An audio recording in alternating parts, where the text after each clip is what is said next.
How come yours doesn't?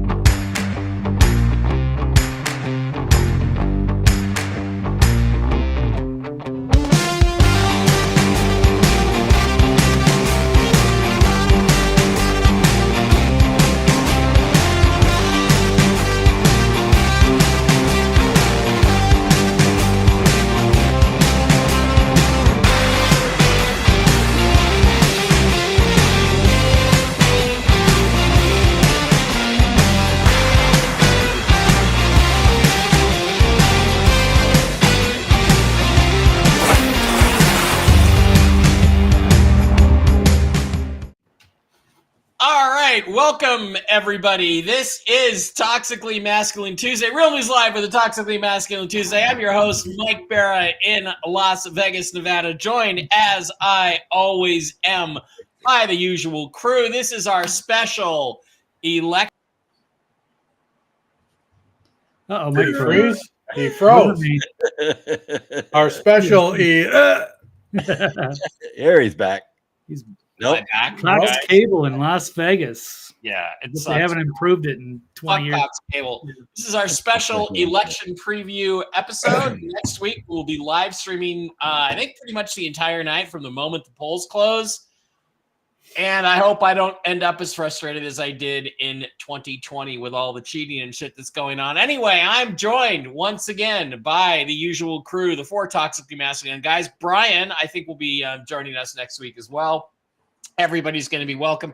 Maybe we'll even have some special guests. Maybe we'll have some special guests pop in, but we're all going to sort of come and go as the evening goes on. I personally can't sit in this chair for the whole 4 or 5 hours it's going to take to determine a winner, if we even have one. But I'm joined tonight by the usual crew. To my immediate stage left, my far right, Dr. Brooks Agnew, the man with whom you cannot spend 4 hours in a car and not come away smarter. Brooks, how you doing? How's the house building going? It's looking pretty good. I'm looking at the social media stuff. It's coming along. We got the roofers are going to start on Thursday, so house is going to look better and better as the days go on. That is very cool. And what are you drinking tonight? I'm drinking coffee. Okay, cool. Caffeine. And immediately below me, the longtime member of the Real News Live Tuesday crew, our friend, our favorite reporter, the Cub reporter, Jimmy Olsen, also known as TV's Blake Wally. Blake, how is it going? And have you had any pictures of Spider-Man lately that you want to sell? Oh, I missed that reference. No, but it's a beautiful fall day here east of California, and I will be drinking some Frontier whiskey, Bullet bourbon. Nice. And yeah. By the way, the score of the World Series appears to be, I can't tell what the score is. It's not telling me on here. What was the Spider-Man thing, Mike? What did I miss? Well, because Peter Parker took pictures of Spider-Man. And so I'm thinking when you take pictures of Spider-Man, you're really Spider-Man. So because Peter Parker was really Spider-Man. Also joined, of course, by the fourth member of the crew, fourth but never last in our hearts or in our minds, the amazing, he doesn't have a title in front of his name, except what? Sheriff? Captain? No, retired. Uber Gruppenführer. Steve Doran. Steve, how you doing? You're home in somewhere in Arkansas today? I am somewhere in Arkansas. Next week I will be not in Arkansas. Okay. But I am joining you, and I'm drinking freshly processed pineapple juice.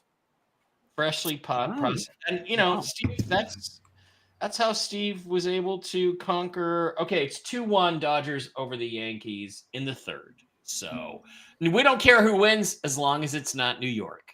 Okay, thank you guys. All right, great to have you all here. We love you all. Steve Doran, Trail Boss Plus. I like that. All right, guys, there are some issues. We're going to go through some issues today, and then we're going to talk about the election as if it were a real election. We don't know if it's going to be or not. This is the issue today that we are all having. But Steve, before we do that, I wanted to start with this. I came across a video literally just, I don't know, half an hour ago while I was sitting on a can. And what do you do? Did I say that out loud? This is Toxically Masculine. So, guys talk like that. So get used to it. And I'm wondering what to do in this situation. Now, personally, I would not have hesitated, but what I'm going to show you is it's sad, but it's like I don't understand what this guy's thinking. They came up with a question: what would you do in this situation? Well, I'll tell you what. If I'm on a trail and I come across a fucking mountain lion, I'm shooting him. Here we go. You get back, motherfucker. You get back. You don't talk to him. You get back. You get back. What's sad? You Does get it back. get eaten? You get back. Back. No. No. I just had to shoot this mountain lion. Oh my God. Oh my God. Oh my God. Oh my God. It's young. Stupid cat. Okay, and so the little guy, the little guy's dead. Let's not go over it. He shot him in the face. Steve, we were just talking about gun safety a second ago before the show started. You don't sit there and say, "Get back, kitty." You just got to. He's a mountain lion. He could have shot at the feet of the thing, and it would have taken off. It's true. Could have shot a warning shot. He had no reason to shoot it. It stopped. I can show you pictures, for next show, whatever, where I literally walked through the bushes. I was filming the trail boss. I actually walked through the bushes, and there is a roaring mountain lion ready to kill me. And I didn't have to shoot it. I just shot literally in the front of me, and it took off. So whenever you're confronted by something like that, you can make loud noises, telling it, it's not a house cat, right? So you want to be dominant. You want to be bigger than it is. So he could have made much more noise. He could have shot in front of it. There was no reason for him to shoot that cat. In my opinion, if you notice the camera cut, he just wanted to shoot it. Yeah. Well, that's just sad. But, so again, I have no problem. I have no problem. I'm a hunter. I'm a fisherman. I have no problem harvesting animals, but I don't kill them just to kill them. Yeah. I agree with you. And it was, I was thinking, well, why doesn't he shoot in front of it? Now the risk, of course, if you shoot in front of it, if it's near it, it could skip and still kill the animal, which you really don't want to do, but not shoot right next to it. Yeah. You could shoot right next to it. Right. It's going to throw up some rocks and dirt and the thing's going to scatter. Yeah. I've done that with grizzly bears. Okay. Oh, wow. Well, yeah. Grizzly bear, I wouldn't hesitate. I'm just starting to unload. Well, a grizzly bear gets one shot to run away. If he doesn't run away, the next one, he's getting it.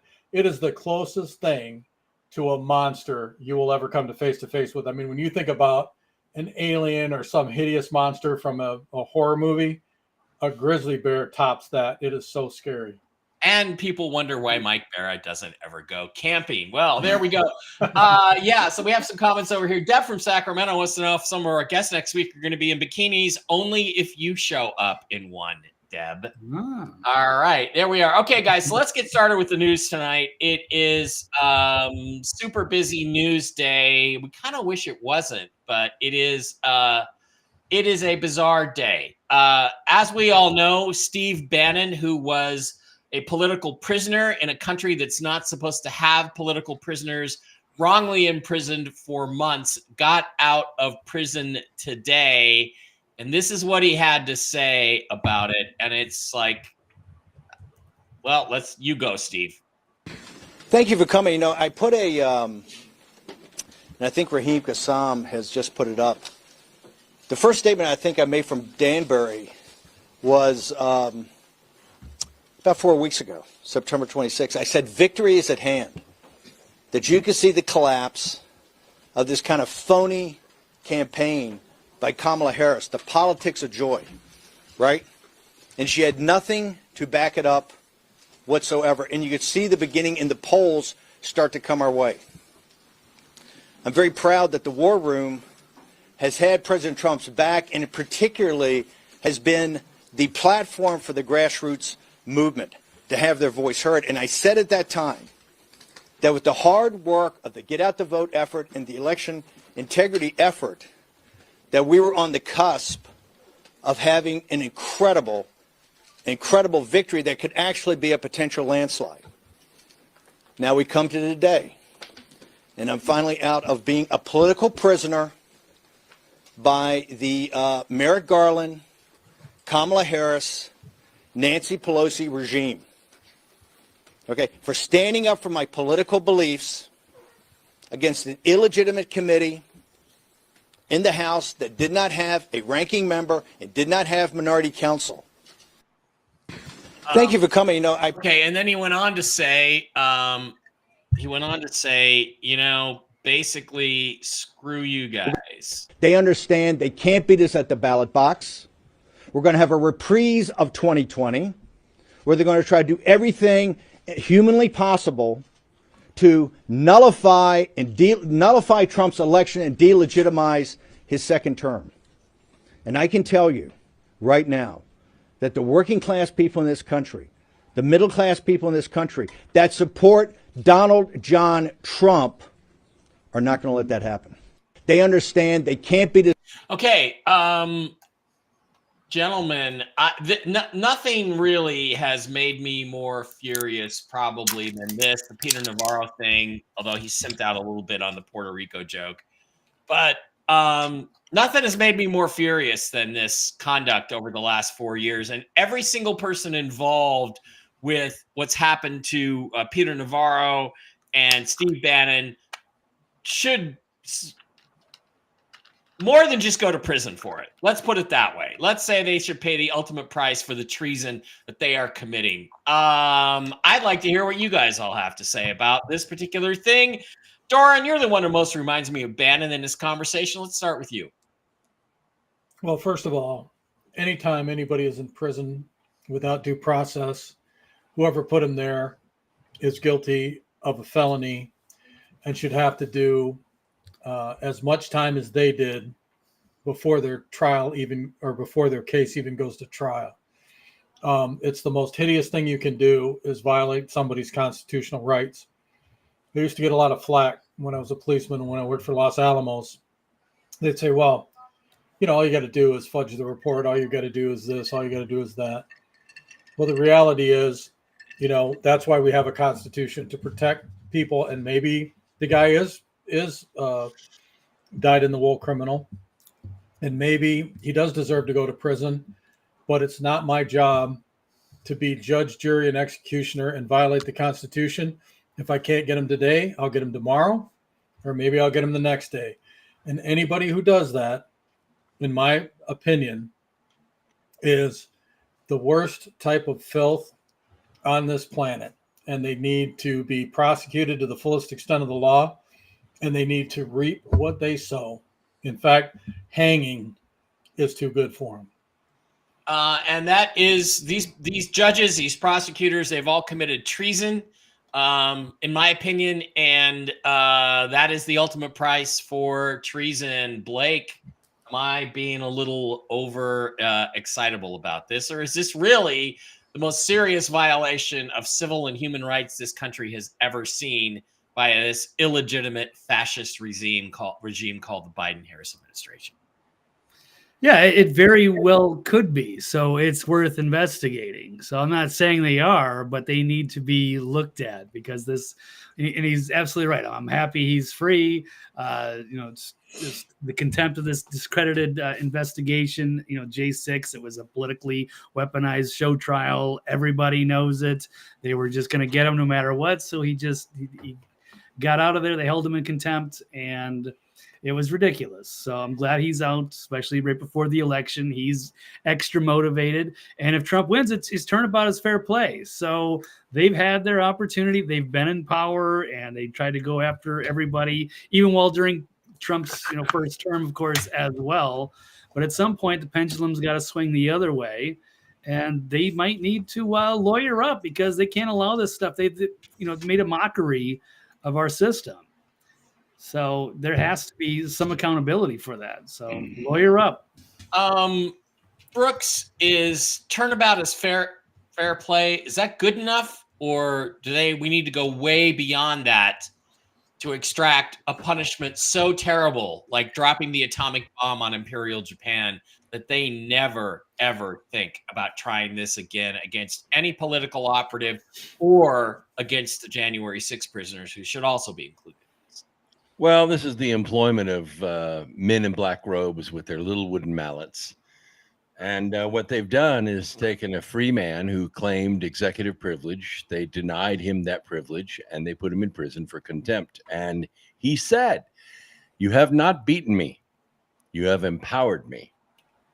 And I am out now, and I am more focused than I've ever been in my life." The next 5 days, Bannon is going to deliver the whirlwind to these people. Okay.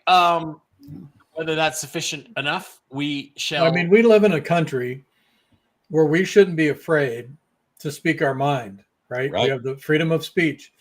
We live in a country where we should be allowed to go anywhere within the confines of this country and say what we want and do what we want and live free and pursue our own happiness as long as we're not hurting anyone else. And when you have, situations like this, or you have, cities like Dearborn that were taken over by Muslims who imprisoned Baptist preachers for walking down the street for over a year without process, for wearing a cross, which they found offensive. Those people need to be jailed. They need to be. Well, they just need to be sent back to their country. Well, they need to be sent back to their country. But I'm saying that the people that put him there is, and not only that, I blame, and this was back when they had a Republican governor. Why didn't their city charter get pulled? Why didn't the state step in? That's what I'm saying. The whole system is corrupt. Because Republicans are even more corrupt than Democrats because they hide. They pretend to be constitutionalists and they're not. Yeah, and that's why we need to get away from this two-party system. Right. Where we have a constitutionalist party and where we can go after, one of the things that upsets me greatly is, these guys come out during an election year and they're going to follow the Constitution and they're, former members of the military, blah, blah, blah, blah, blah. And then the Build Back Better thing comes out and they're promised $2.5 million in their pocket, tax-free, when that thing passes for their own personal security. And the first thing they do is vote for that bullshit. And those guys need to be jailed because they went against what the people who elected them to do wanted them to do. So they need to be ousted and jailed because, in my opinion, they have committed fraud and ripped off the American people. Yeah, and here's the thing, too. The judges that ruled he did not have executive privilege when he obviously did need to be removed from office and sent to prison for longer, like twice as long as Steve Bannon had to go to prison. And not, and I'm talking federal pound me in the ass prison, too. I'm not talking about, let's put him in Camp Cupcake. Let's put him in federal pound me in the ass prison for 6 months and see how they're going to rule. General population. They are traitors. These judges, these prosecutors, all these Democrats violating their oaths, violating the law. This is treason. This is not anything you can say, this is political gamesmanship. Not when you're talking about the kinds of conduct that has taken place in the last 4 years. And the retribution for it needs to be far more than decimation. It has to be a lot worse than that. So I'm just like, there can be no mercy. No, I agree. I 100% agree. There is nothing more frustrating and makes me, I literally get so furious. I can't even think about it, as people just speaking their mind, being treated like criminals, parents, being treated like terrorists because they talk in front of the CIA or because they talk in front of the school board. That type of stuff. Those people, you want to see them publicly hanged and whipped. Yeah. Well, I want more than that. That's not good enough. And I know we can start with that and then move forward.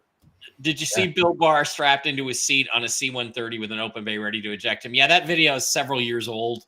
That's back when he was Attorney General, so that's 5 or 6 years old. And I think he was flying somewhere on a military flag. They stuck him in the back seat, so that's not really anything. And my God, what a crater that fucker would make if he hit the ground. So I think we would know. It would have been registered on seismometers all over the world. Would have registered on the seismometers on the moon if Bill Barr had splattered on the ground. So we know they didn't throw him out of that.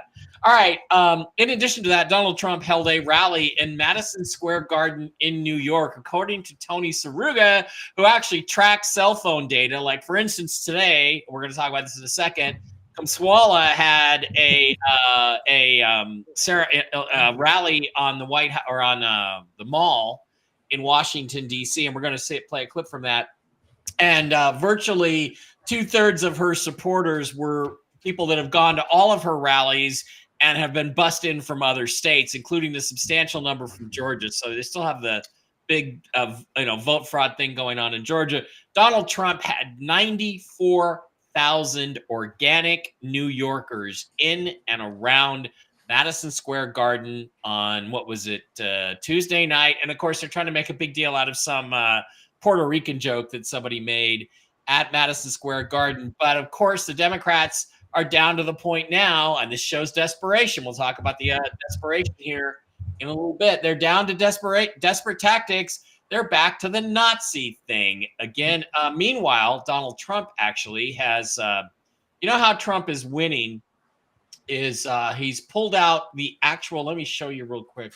Pulled out. By the way, 47% of those attendees, it was their first Trump rally. Yeah. Wow.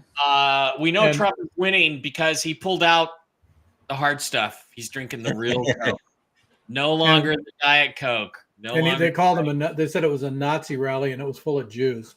Yeah, it was a Nazi rally full of Jews, but because it was in the same building as there was a Nazi rally in like 1938 or 39. Completely different building, 20 blocks away. And by the way, the Democrats had their national convention in that same building twice. But, hey, who cares as long as the narrative. Meanwhile, Kamala is going full Nazi on the mall tonight in Washington, D.C. This shows how desperate and pathetic they have become. Look, we know who Donald Trump is.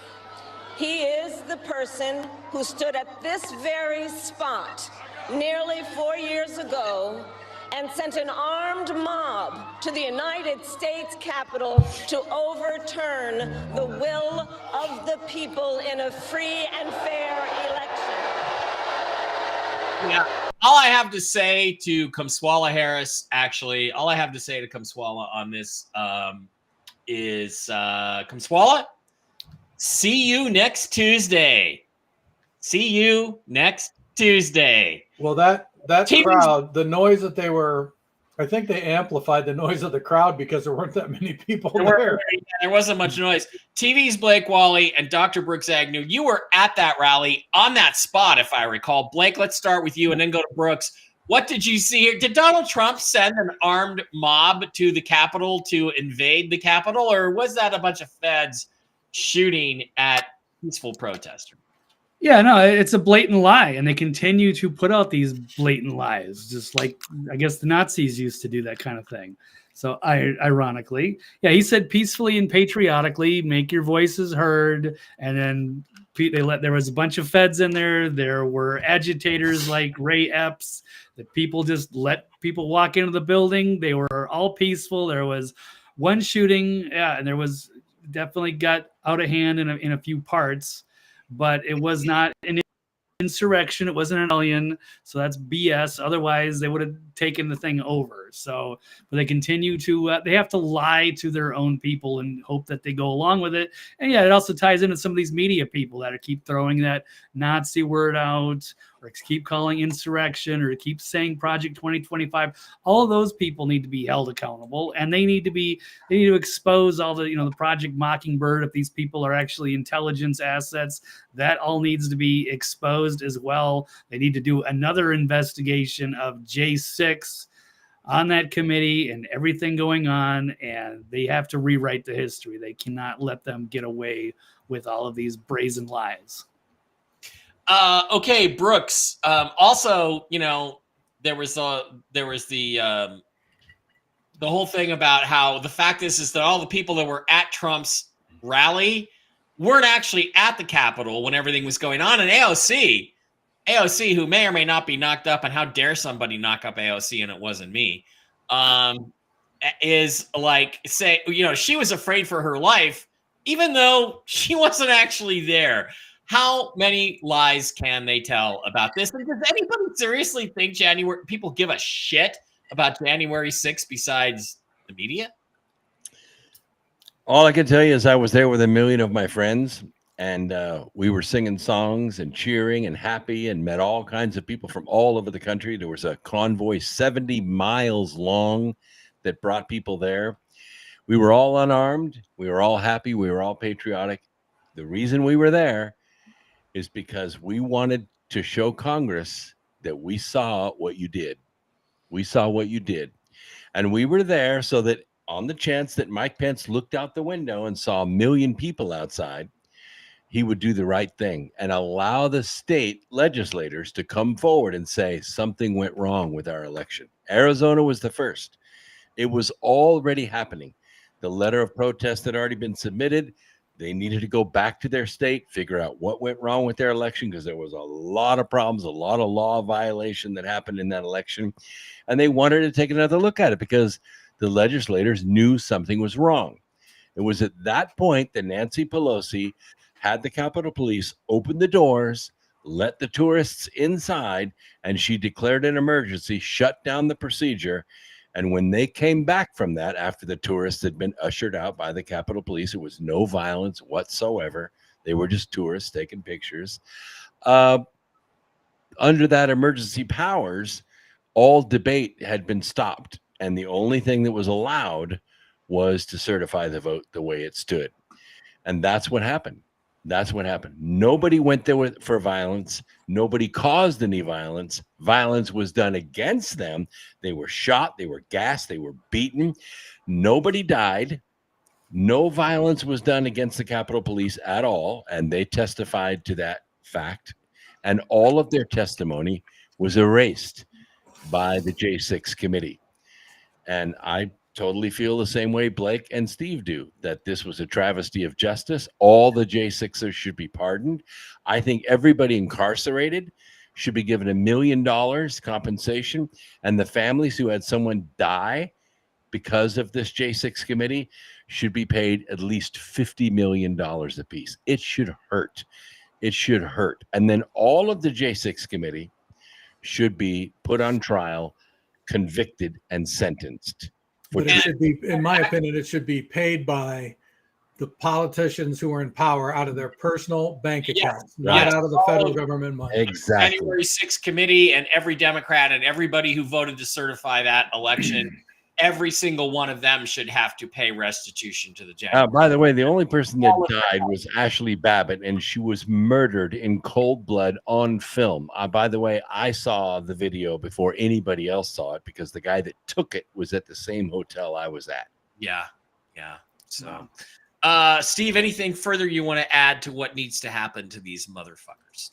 Well, like I said, we know that they need to pay financially. I'd like to see all their bank accounts clean out. I'd like them to have to live as struggling American citizens after they get out of prison, where they don't go back, to their lavish lifestyle, where they literally have to struggle to the day they die without any federal assistance whatsoever.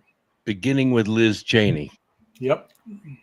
Oh yeah, Liz and her boyfriend, Father Dick, need to have a nice padded cell in Gitmo. Actually, no padding. Let's just give them concrete floors to sleep on.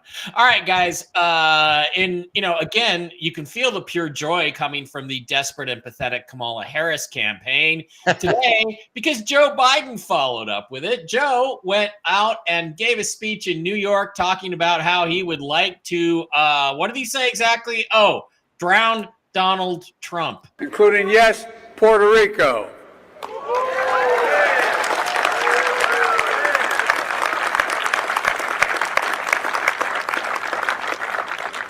I'd like to take that guy for a swim out there.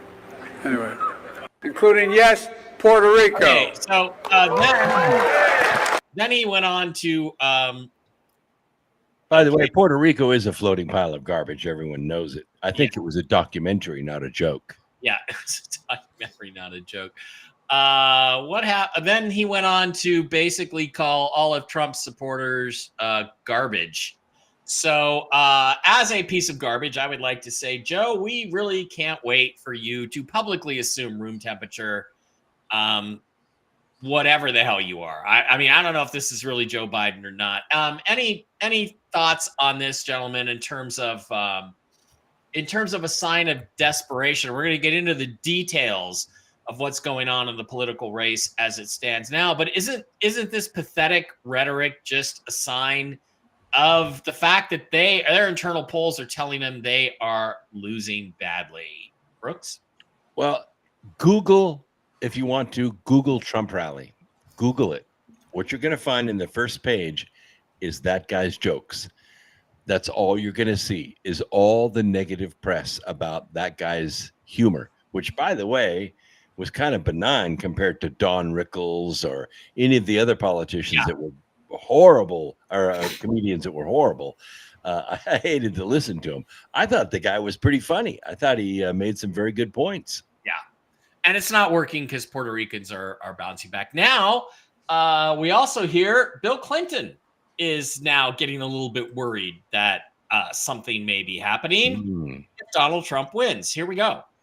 And he keeps talking about how he wants to get even and may have to call out the military on our own people. The danger within. I suppose that includes me. It does include you, Bill. It does include you. I mean, basically, he's asserted the right to go after anybody that he thinks, in his wisdom, is a threat. Right? You sign the oath says you promise to preserve, protect, and defend the Constitution against all enemies, foreign and domestic. And he said, I think I'll start with domestic. Bring me the army. Makes sense to me. Now, What an effing hypocrite. I used to like President Clinton. I once said only he and Ronald Reagan were the great presidents since World War II. But I've had a change of heart, and I think he needs to go away for a long time. And I'm not going to execute him, although I could, under the Supreme When Court did Trump ruling. ever say that? But I think I'll just send him to the Colorado Supermax for the rest of his life. So I've already got a petition ready. I want him to transfer me to Guantanamo. Because when you're 78, you're a lot more worried about it being too cold than being too hot.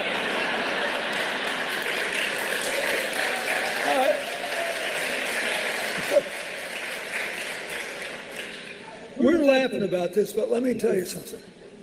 Being president is a sacred duty. Okay. Oh, So, yeah. okay. Wait a minute. Wait. So, okay. So, really, it's Trump we have to worry about doing that. Really. Right. 5240.01, giving the Pentagon power for the first time in history to use lethal force to kill Americans on U.S. soil who protest government policies. What are they expecting? 5250.01, so it sounds right. Is that what it is? Sorry. Did I tell you what it is? I'm sorry. 5240.01. DOD directive. This is from RFK Jr. Posted this on Twitter, and I'm finding out about it because people are blowing me up about it. That's fucking terrifying. That is a terrifying thing to push through for the first time in U.S. history, giving the military the ability to shoot and kill American citizens. That's crazy too. It's interesting because with the Smith-Mundt Modernization Act and stuff like that, it's almost like they kind of, in a weird way, just make it legal what they're already doing. What is that? The Smith Modernization Act? The Smith Modernization. Okay, so the reality is, and this is Joe Rogan. It's not from the Trump interview, but Trump did do the interview with him. It's from the Joe Rogan podcast. This is a real executive order. So it's the Democrats that are now trying to authorize the military to shoot at Americans. The question is, will this woke simp military do it, Steve? And if they do, how should the American people respond is the question. Well, first of all, once they decide, whoever it is, on an individual basis, because there'll be a lot of them who, based on their oath and their dedication to this country, will not fire on American citizens. They will refuse. But the ones that do, the ones that follow the order, will be their treason toward the American people will be met with greater force than they've ever seen in any war on this planet throughout history. Because there are more armed citizens than members of the military and police in this country, and they will not tolerate it. In fact, if you're wearing a military uniform, you will automatically become a target.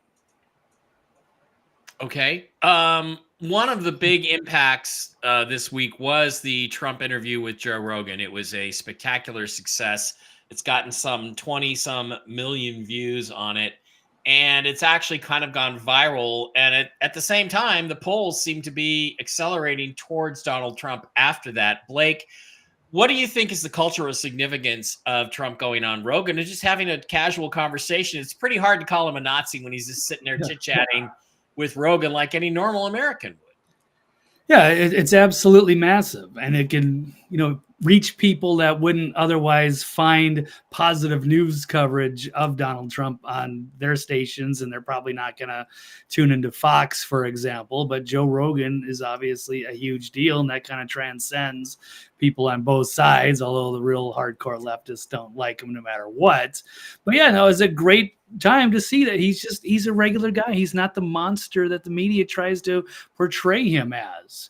This great, Nazi destroying democracy or whatever it is. Right. And then, of course, their own candidate wouldn't have no chance of being able to pull off a similar feat and just being like a normal, regular American that can relate to everybody and is like a cool, chill person who can have a good conversation with Joe Rogan. And that would be such a good environment for that, because he's not, openly hostile. He genuinely wants to, hear what you hear about these people and what they do, or, what kind of policy she had. He would ask regular questions, but they tried to make it so Kamala was going to do the interview with Rogan, but it was going to be on her terms. And they were trying to force Rogan to come to her, and it would only be for an hour. Like, he's supposed to go out of his way to accommodate her, because that's the only way they can kind of control that environment. And they got to have her people around. They can't put her on that show. They have too much to lose,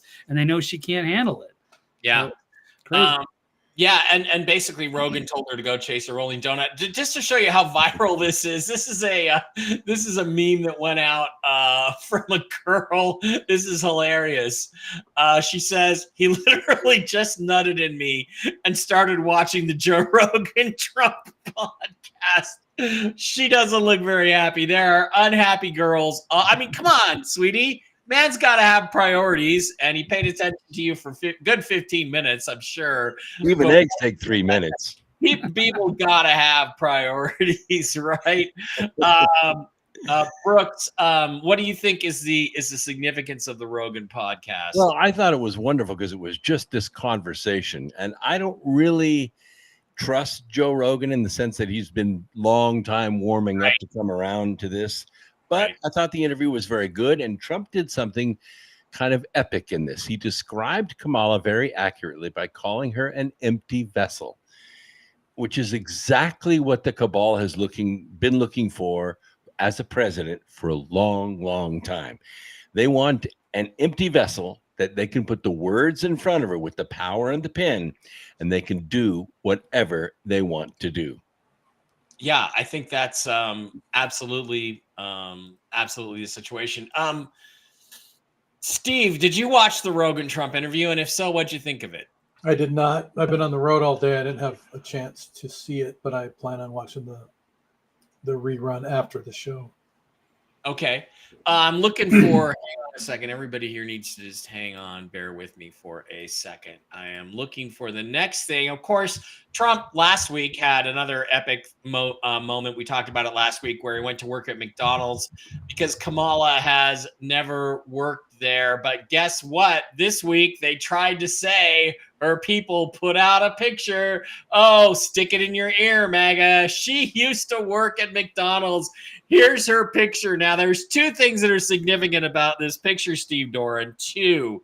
One, it's a fake of a picture from the 1990s of a lady who's now was eventually a registered nurse and passed away of cancer. And two, Kamala Harris, who claims to be the first black woman candidate for president. They had to use a white girl's body to match the skin tone.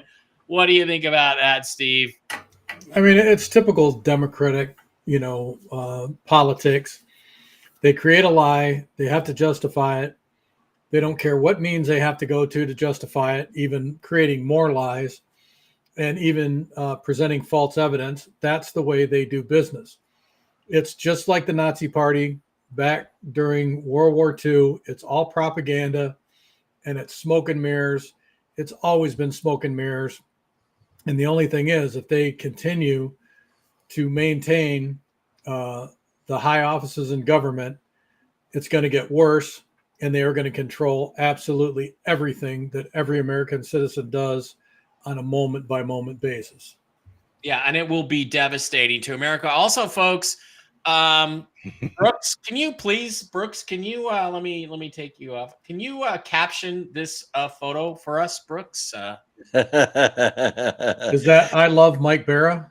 Is that what you? Did you know that when I was young, I could actually take two bananas? No, I don't want to know that, Brooks. I really don't want to know that. Well, I'm just captioning the picture. That's the caption. Okay, caption this picture. All right, guys. Another thing I want to get on to is guess what happened today in Pennsylvania? The Democrats are desperately, by the way, there's another See You Next Tuesday, Victoria Newland, talking about going after Elon Musk. Guess what happened in Pennsylvania? And they are ending the line. It's 2:41, and they are trying to block. It's 2:41, and they are ending the line. No more early voting for you. Even though it's supposed to be open till 5 o'clock. By the way, these guys are armed, and they're wearing body armor. Yeah. It's 2:41. And the other thing is, I mean, they are committing a treasonous act. Yep. And there's more video up here. Excuse me. Didn't they know there would be people in the line as citizen reporters with their cell phones streaming them, shutting off the vote? Quakertown, Pennsylvania, early voting line was shut at 1:45. Why? Because the early vote is overwhelmingly for Donald Trump. Right. So they're trying to cut it off. Here's this is just a picture, this piece of shit here. Let's watch this one.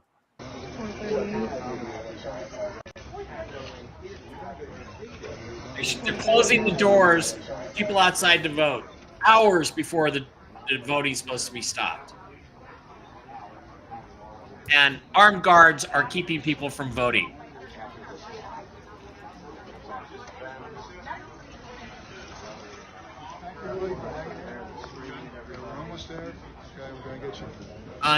Unbelievable. Okay. I can't believe, I mean, honestly, if these individuals, I don't know who they are, but if they took an oath, okay, whether, as a police officer, I have no idea how in the world that they justify in their own mind to commit these crimes against the American people.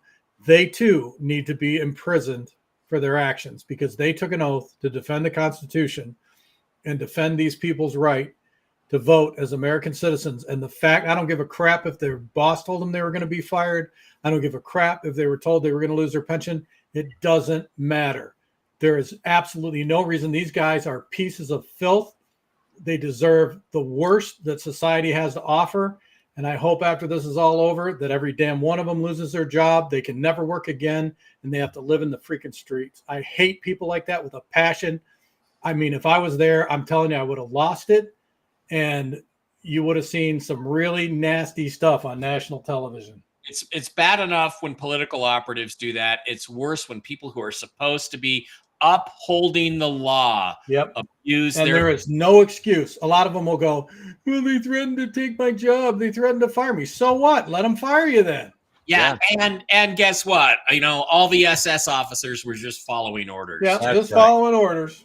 Laura in the chat room nailed it.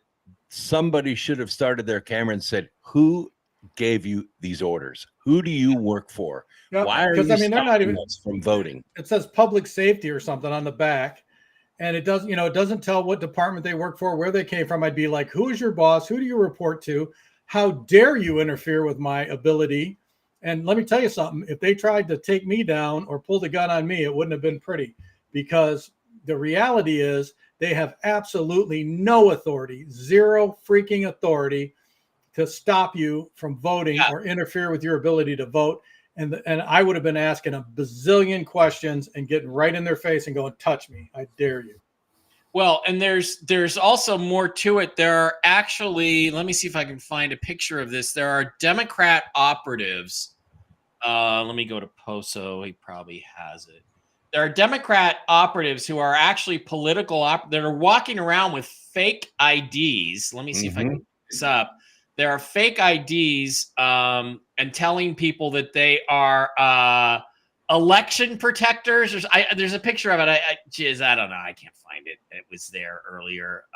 Now, these are the armed guys who are saying they're election protectors?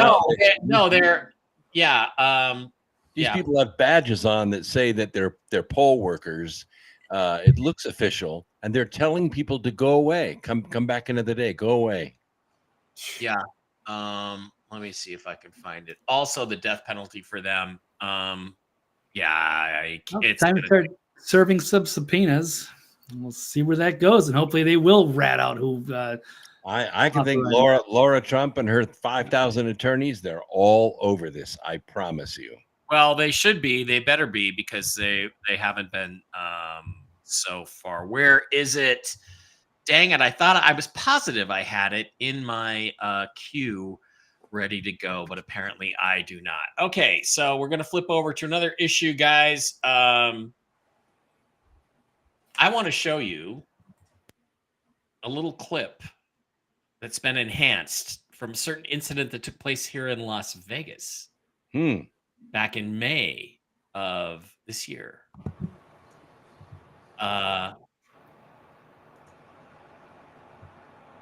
There's a shape here. These are the people that walked into their backyards, and when they enhance the shape, it looks like this. It looks like an alien.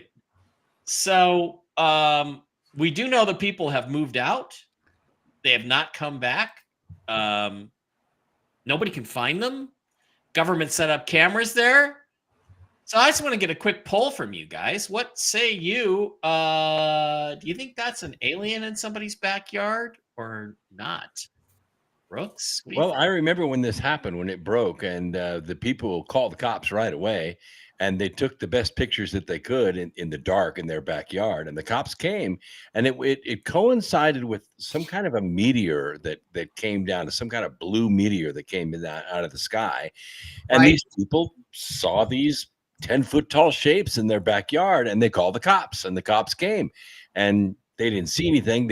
But they turned their body cameras off when they entered the yard. They said, we always turn our body cams off when we enter private property. I took a concealed carry weapons class in June in Nevada at the Las Vegas Police Department. And I was told by a Las Vegas Police Department employee that their cameras were not turned off and that you will never see what was on them. I don't know, Steve, let's go quick. Aliens or just a blur on a camera? Not enough evidence to convince me it's an alien. It's always blurry and at a distance. Yeah. I'm telling you, if I had an alien in my backyard, I'd be right in his face. get the photograph. It wouldn't be a distance blur. Well, these are the like 9 or 10 foot tall mantis types, and I would still go out. Yeah. And actually, you would see one across the hood of my car as I drove to CNN to get my $1 million. Yeah. You like driving. I don't need to preserve their life. They're going to be dead, and they're going to be across the hood of my car, so everybody can see it as I'm driving down the road. The mountain lion, I'm going to shoot at his feet and try to scare him away. The alien, I'm strapping you across my car and driving you to see. Again, I don't believe aliens are from another planet. As we have discussed, I believe that they are of this world. And as far as I know, other than liars, nobody has ever had a pleasant encounter with an alien. They have always been dangerous and deadly, and I ain't screwing around with them. And if one shows up, he's dead. That is absolutely some true shiz there from Steve. Start an intergalactic incident. I don't care. Yeah. Like, well, who started this? All these people are like, oh, aliens are so touchy-feely. They love bull crap. Every time it all came down to of a true story, it's always a negative. Well, now, encounter. Let me just tell all you folks out there, if you remember aliens in your room, and then you wake up and you're like wondering, is this going to be a good alien abduction experience or a bad one? I got to say, if you wake up face up, it's probably going to be okay. If you wake up face down, TV's Blake Wally, aliens or not. I'm going to lean against no. I mean, I want to believe, but I'm always skeptical these days. Yeah. I know. I do feel very confident something very weird happened there. Okay, now we have to get to the most important question of the day before we go to the election. You could always release your pet mountain lion. That's true. Yeah. Most important question of the day, guys. Do you think AOC is pregnant? This is AOC 2 weeks ago versus AOC now. Is it a little period bloat, which would just make her boobs bigger, or what do you guys? You always see is her face. Yeah, I know. You can't That's see. the same person. She was playing. Yeah, well, that's the whole thing. Maybe it's not the same. I mean, one picture looks like when she first took office, and the other one looks recent. They're about 2 weeks apart. 2 weeks ago versus today. Yeah, it's amazing what that big salary and cocktail parties will do to your face. Well, yeah, and I'm just gonna say, if somebody knocked up AOC and it wasn't me, you're in big trouble. Whoever you are, you're in big trouble because that's my job. Pregnant or not pregnant, Brooks? I don't know. That to me looks like a drug-induced bloat. I've seen it a dozen times. People get hooked on this stuff, and it just bloats their bodies. I'm just saying, period bloat. That's 2 for bloat. Steve, what do you think? Pregnant or not pregnant? Not pregnant. Not pregnant. Not pregnant. Too much partying, baby. Too much partying. Blake, what do you think? All right, I'm going to go with the group. I'll say not pregnant. Not pregnant. That would be a great story. The funny thing about this is the second shot is when she was online doing a live stream with Tim Waltz. They were playing Madden, and Madden, of course, claims he was a football coach, and he was talking about pick six. Oh, you can run a pick six, and it's like he didn't know what a pick six was in football terminology. It was like when Han Solo said, the Millennium Falcon's the ship that made the Kessel Run in less than 12 parsecs. So that Tim Waltz has never coached football, unlike the lies. And of course, he probably just got around the boys so he could molest little kids. But yeah. What's this other picture? Hang on a second. What's this other picture over here? What's this one? Oh, maybe that's how she got pregnant. All right, I want to switch over to the election and talk about that real quick. All right, these are the latest. Have I switched? Yes, I've switched. Okay, these are the latest poly market odds for individual states. Now, these are not based on anything except how people are betting. Yep. The smart people say Trump is going to win Arizona. He's going to win Georgia. He's going to win Pennsylvania. He's going to win Wisconsin. He's going to win Nevada. And he's going to win Michigan, all by extremely comfortable margins in the poly market odds. And we haven't had them long enough to really be able to trust them. However, if you look over at a place I don't usually like to go because it's filled with such disinformational bullshit. But if you look over at Real Clear Politics, the latest Real Clear Politics national average has Donald Trump up by 0.4, almost half a point. Let me just tell you, in the national popular vote, if Donald Trump wins it, you will see an electoral landslide on a scale that might even be beyond Reagan-esque or Lyndon Johnson. It will be huge. And the only thing keeping this from being a 2 or 3 or 4 point lead are fake Democratic polls that are tipped towards Kamala Harris, like TIP and Reuters and Morning Consult and CBS News and USA Today Suffolk. These are all very left-leaning polls. The other left-leaning polls,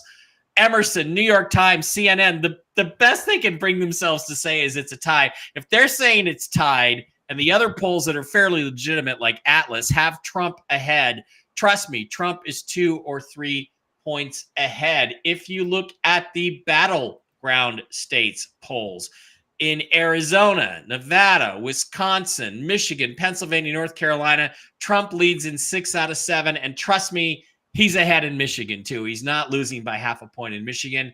The overall spread is very, very solid for Donald Trump. This is why they're going crazy on the Hitler Nazi stuff.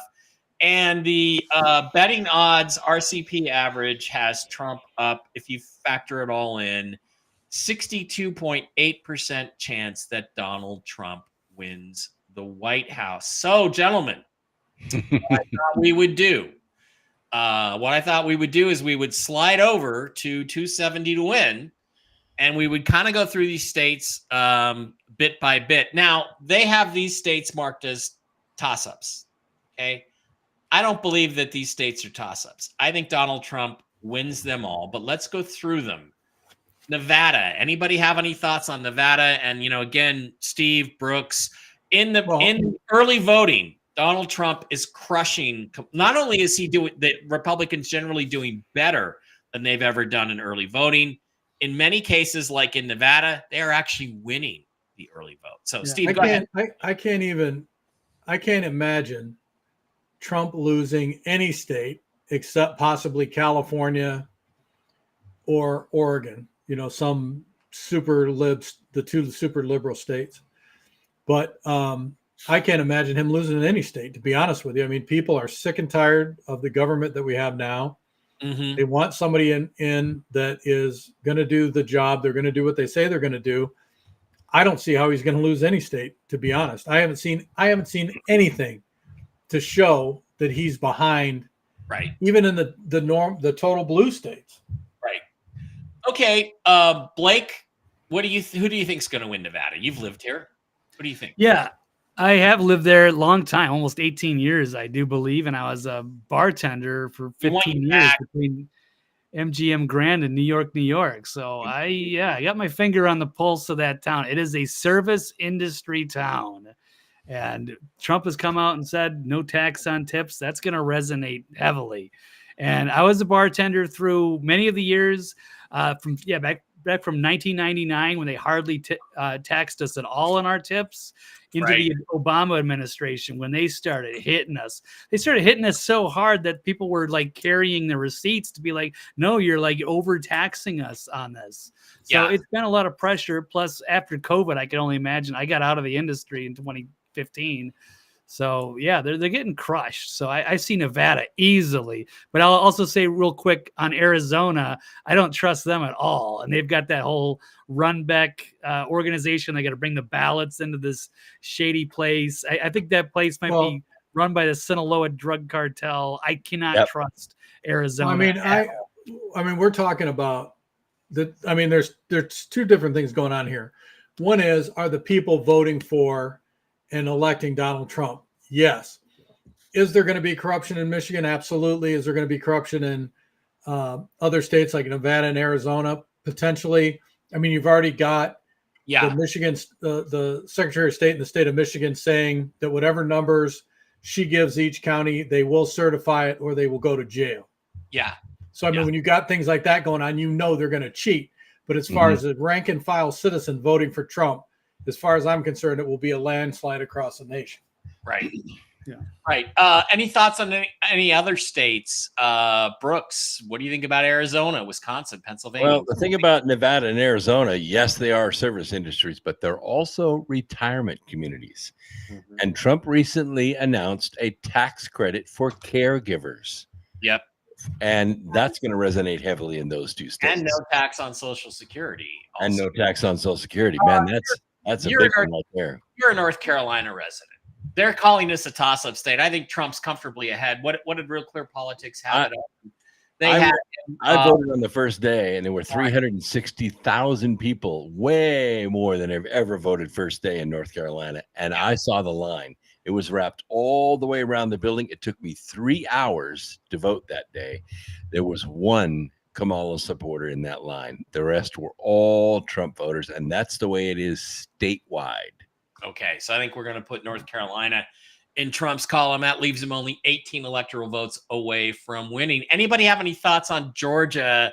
I realize Kamswala's putting a lot of people, busting a lot of people up from there. But if you go back to the battleground states poll, I believe Georgia is a 2.4 point lead.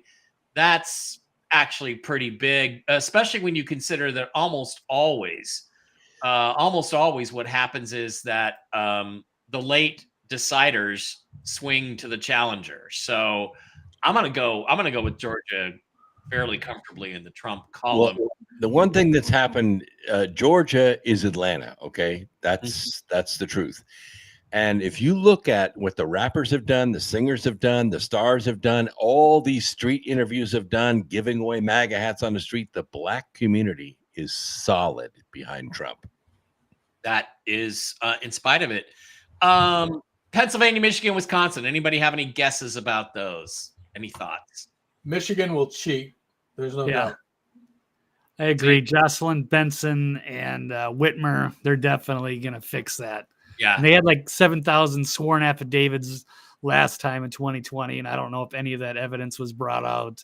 It's dirty. Never was. Pennsylvania is trending Trump. Let me just double check. And we know that they are cheating now. As we speak, they're cheating. We just saw it. We just saw it. And the reason they're doing it is because Pennsylvania, Trump is winning 33% of the black vote, and he's winning like 80% of the vote under 25. Mm-hmm. They didn't think he would resonate with young people, but he is. And the Democrats are scared to death. All right, let me reset this, and I want to put a scenario past you guys. I think we talked about this at the end of the show. I want to just get an evaluation from you on how logical this might be to you. Because of the fact that they have limited resources to cheat, they are focusing on Georgia, which I think will fail, Pennsylvania, Michigan, and Wisconsin, the blue wall, and they're focusing on Arizona. That's what they are trying to do. That's who they're trying, how they're trying to pull it off. So let's just say that they are able to cheat and they get away with it in those states. But what they might not be paying attention to is what's going on in other states. Like Virginia. So Trump wins Georgia, Trump wins North Carolina, Trump wins Nevada.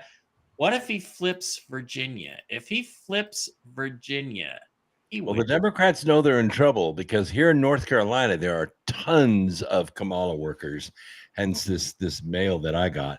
But they've pulled them back and they've moved them to Virginia. They know Virginia's in play. They've moved them and their ad money to Virginia because they are losing Virginia. I'll tell you another state they're losing right now is actually New Hampshire. And again, if she loses Virginia, she can't win the presidency. If she loses New Hampshire, she can't win the presidency.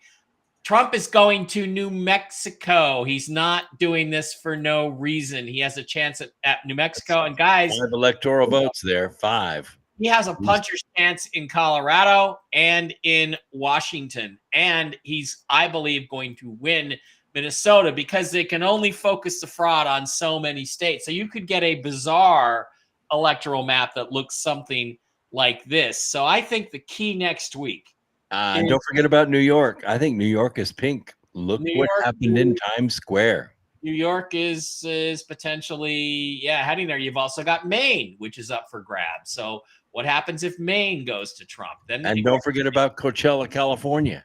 right. So I mean, again, I think the key thing to watch early on next week, and we'll talk about this, is Virginia and New Hampshire, because I think those states could fall. They will probably do their damnedest to delay calling those states as long as possible.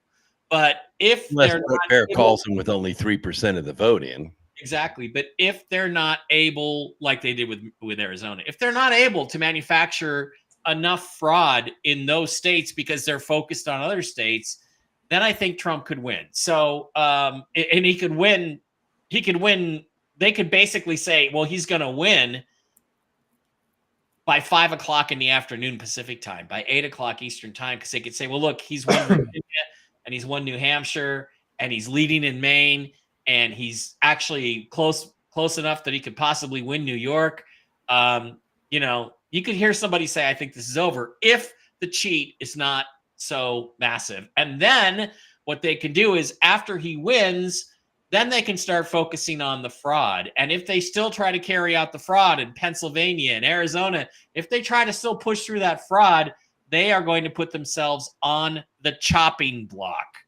All the people that are involved there. So I don't know what's going to happen. I'm saying that's a reasonable scenario. What say you guys? Any thoughts on that at all? And well, I think down ballot is important too. I think we're looking at half a dozen to a dozen seats in Congress and 3 to 4 seats in the Senate. If Trump comes in with that kind of horsepower, that kind of mandate, the time between the election and inauguration are going to be very dangerous. Yeah, I concur with that. And that would be for next week. See, my thought is that, you know, because he's so popular, because everyone pretty much knows he's going to win the election, that they'll wait till he gets in and then they're going to try to get him. They're going to take him out or try to take him out. Yeah. But they're going to let him get in. Well, everybody knew that he was going to win the election in 2020. They just pretended like he wasn't. The difference this year is they're being forced to pretend like, well, he might win this. He's probably ahead. Well, when you've got like, you know, Bezos, who is a liberal as they come, who is telling the Washington Post, which he owns, that they cannot support Kamala Harris. I mean, you know, there's big things going down across the country. Yeah. Okay, guys, that is going to wrap it up for tonight. We are on election watch. Brooks, before you predicted we weren't going to get to the election, it does kind of look like we're going to. Or do you see something dangerous happening? Because, by the way, you did pick the assassination attempt back in July. Do you see something? I still think people need to be aware of a false flag. Remember, they have operatives in 20 major metros around the country, and all they really have to do is turn the lights out. Just turn the lights out and let nature take its course. And these operatives, they're going to go to work, and they're going to work on these cities and burn them down. Now, we haven't seen it yet, but maybe they don't want to spend their powder yet. But the global syndicate knows they're going to lose the election. They don't like losing power. And they know what Elon Musk is going to do when he gets in there. He's going to take the number of agencies down. He's going to take that 23.1% of our federal budget that goes to federal employees, and he's going to cut it in half. And he's going to balance the budget. Trump said at Madison Square Gardens, I'm going to balance the budget. Nobody has said that since 94. Nope. And I can think of lots of ways you can do that. Oh, yeah. Blake, any final thoughts a week out? As it's pretty clear that if you look at conventional politics and trust that there's no cheating, Trump is going to win in a massive landslide. I think that's clearly the writing on the wall. But what do you think we get to election night? Well, we're going to, do we get to election night, or does something happen before that? Man, it's certainly possible. Anything goes, because they know they're losing. They are panicking heavily. And so who knows what they're going to try to do. But when they're got Mike Brzezinski was just on The View, trying to get everybody like fearful, like, oh my God, Trump is literally Hitler and he's going to be, it's a big Nazi rally at the Gardens. You had, Jake Tapper trying to take out JD Vance in a hostile interview. They're going all out. You see the Bill Clinton clip played earlier. Yeah. They know they're in danger. So yeah, why wouldn't they? I suppose try something. So it could be something simple like, I don't know, sprinkling onions with E. coli to drop McDonald's stock because they allowed Trump to come in and do a show or a campaign stop at one of the McDonald's. It's okay. We'll punish you. They'll recover. That's okay. They'll recover when that fraud is exposed. All right, guys. Next week, the plan is I think I'm going to go on at 4 p.m. Pacific time, which is 7 Eastern, because I believe that's when the first polls close. We're going to come on. You guys can join me in and out all night if you'd like to. We have to wait and see how this unfolds. If it's massive fraud, I'm going to lose my shit and not be really able to talk. If it's clear Trump wins, it'll be a whole different story. But I just invite you guys. I'll send you all the link. We'll get it all set up. We're going to include Brian. I'm going to be here. Then I'm going to step out and, maybe watch a little coverage, come back. So the stream is going to stay playing continually during election night. And you guys can come in and out, and we can text each other, if we all want to get on and comment, or if you want to just come on and comment. By all means, every single one of you guys is free to come and go as you please next week and talk about what's going on, because this is feels like the battle of Megiddo. Okay. This is it. It's good versus evil. It's God versus Satan. And if we don't win this one, if we don't come away as the winners, I don't know that there's much left for our country. So now, one thing you need to notice if you're listening to this program for the first time, there are a lot of other roundtables out there, but they're blackpilling everybody. They're preaching fear and devastation. You don't get that here. What you get here is solid Americanism. That's why this is the best roundtable on the web, period. And you get the truth, because this is real news live, Toxically Masculine edition. Love you guys. I'll be back with Jen tomorrow, probably doing some whiskey and wisdom. Everybody have a great one, and we will Kamala Harris you. We will see you next Tuesday.